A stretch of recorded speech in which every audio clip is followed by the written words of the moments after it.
Prahara atau tepatnya krisis tengah melanda timnas karena sedikitnya 3 pemain dengan berbagai alasan akan absen saat Asnawi Mangku Alam dan teman-teman menantang tuan rumah Arab Saudi dalam partai perdana kualifikasi Piala Dunia Grup 3 di Riyadh 5 September mendatang.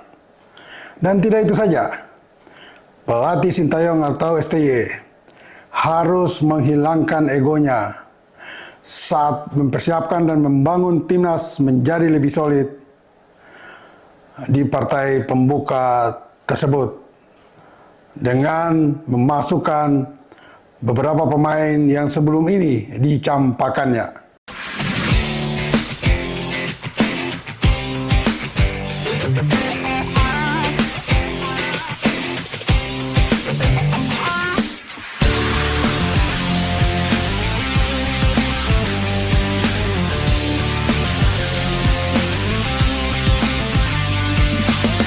Bagi semua rekan sahabat Rai Soccer TV, ikuti terus analisis Bung Yes, dan jangan lupa like, comment, dan subscribe.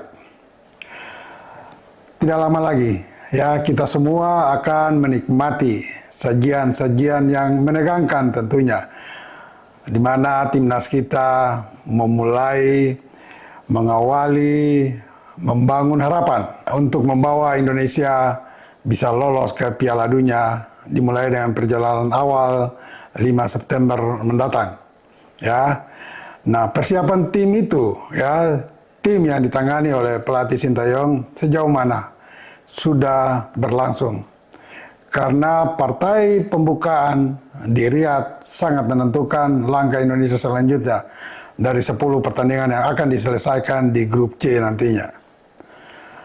Dan kabar terakhir yang coba Rai Soccer TV gali dari PSSI, tepatnya official tim nasional, sumber internal di official tim nasional mengatakan persiapan tetap berjalan sesuai dengan program rencana dan tim ini akan memanggil 26 pemain. Namun ada sesuatu yang menurut saya agak janggal dan tidak biasa, tapi ini juga kondisional, ya, sekali lagi ini kondisional karena sampai saat ini, bahkan sampai 31 Agustus STY tidak mempersiapkan timnya dalam berbagai latihan teknis atau kebersamaan kerjasama tim di Jakarta.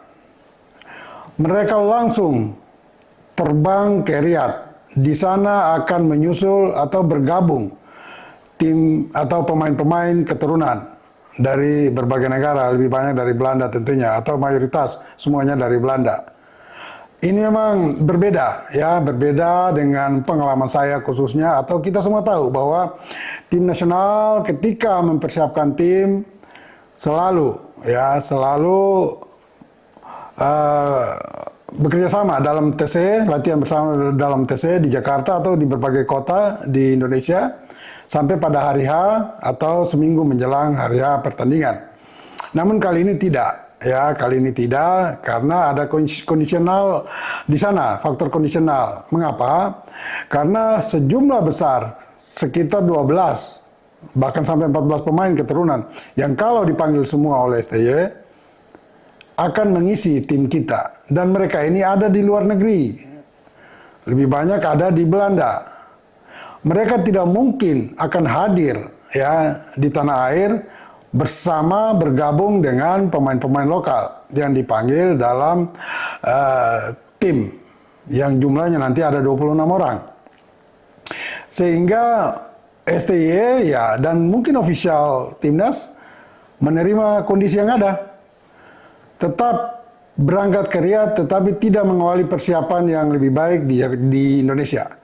Mereka akan bertemu di sana, bergabung, pemain lokal bergabung dengan pemain keturunan di Riyadh, terbang dari Jakarta 31 Agustus untuk pemain-pemain lokal, dan bergabung mungkin sekitar 1 September di Riyadh, di Arab Saudi, bersama dengan pemain-pemain keturunan yang langsung terbang dari Eropa ke Arab Saudi. Itu kira-kira kondisi yang ada, ya, yang sedang dialami oleh STY dan ofisialnya dalam mempersiapkan tim. Nah, pertanyaan berikut, kondisi pemain kita atau tim kita ini juga saat ini sedang dilanda prahara atau krisis. Karena ada beberapa pemain, minimal 3 pemain, dan ini mereka inti semua, mereka terlibat dalam beberapa pertandingan di babak kedua. Katakan saja, Jordi Amat tidak dalam kondisi yang baik, mungkin masih mengalami cedera, sehingga hampir pasti tidak turun. Yang kedua, Justin Hubner, dan yang ketiga, Sandy Walsh, kena akumulasi kartu. Sehingga hampir dipastikan 3 pemain ini tidak akan turun di partai perdana melawan Arab Saudi. Ini tentu sangat merisaukan dan sangat mengganggu persiapan tim kita, ya. Nah, ini STY harus memutar otak, ya, untuk bisa membangun kesolidan kekuatan tim kita, apalagi bermain di kandang lawan melawan Arab Saudi, salah satu tim langganan dari zona Asia yang selalu hadir di putaran final Piala Dunia.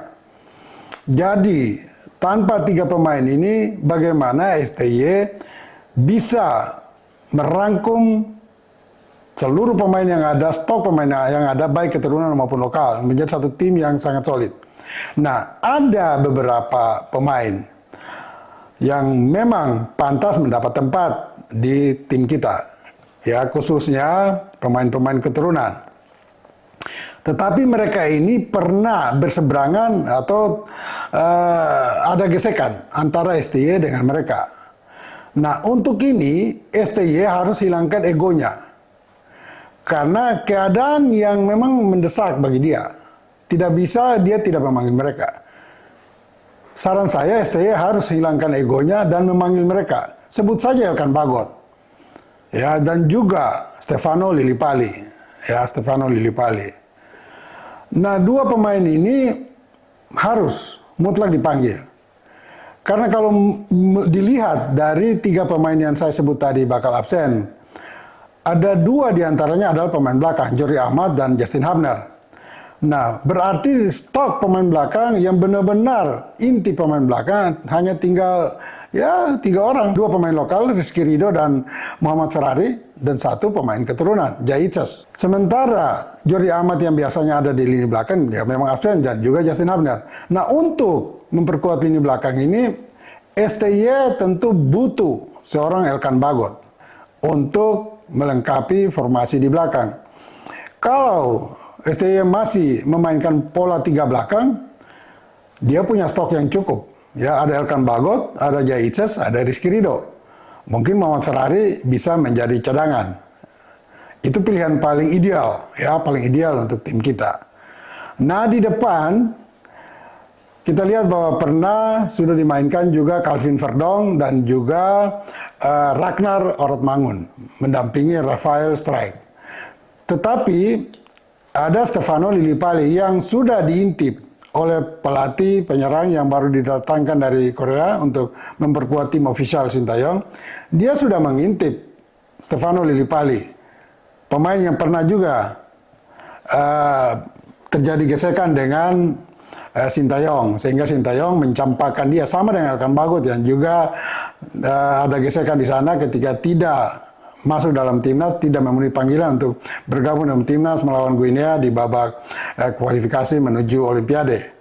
Nah, Lillipali ini sudah dilihat oleh oleh pelatih penyerang Korea yang ada dalam tim ofisial Sintayong, dan dia sangat terkesan dengan Stefano Lillipali sehingga dia berniat memanggil Stefano. Dan saya kira ini keputusan yang penting, ya. Dan STY harus terima itu. Hilangkan dulu egonya. Karena kepentingan lebih besar ada di depan. Kepentingan lebih besar itu adalah membawa Indonesia paling tidak, ya, bisa lolos. Kalau tidak langsung dari putaran ketiga, mungkin di putaran keempat atau bahkan kelima. Ya, jadi kepentingan pribadi STY harus dihilangkan, disingkirkan untuk sementara, lalu melihat kepentingan nasional, kepentingan Indonesia. Sehingga pemain-pemain yang memang dibutuhkan saat ini untuk mengisi kekosongan atau kekurangan pemain-pemain inti itu harus dipanggil. Jadi sekali lagi, saya dan tentu saja seluruh pencandu sepak bola dan seluruh pendukung fanatik tim nasional menginginkan itu, menginginkan yang terbaik. Yang terbaik adalah seluruh pemain terbaik harus hadir dalam tim. Dan itu harus dilakukan oleh Sintayong. Bahkan Ketua PSSI saya imbau, Pak Erik, kalau bisa pakai power Anda untuk dalam tanda petik menekan Sintayong agar memanggil seluruh stok pemain keturunan atau lokal yang terbaik yang ada yang kita punya. Demi memperkuat timnas kita nantinya. Dan kalau itu sudah terjadi, kita pun belum berhasil. Paling tidak PSSI, Sintayong sudah melakukan yang terbaik, tapi kita belum beruntung. Tetapi sebaliknya bisa saja dengan seluruh kekuatan terbaik, kita bisa mengambil satu tiket dari zona Asia untuk lolos ke Piala Dunia 2026 di Amerika Serikat, Meksiko, dan Kanada. Dan bagi semua rekan sahabat Rai Soccer TV, selalu bersama Bung Yes. Ingat, bola itu bulat. Giring terus!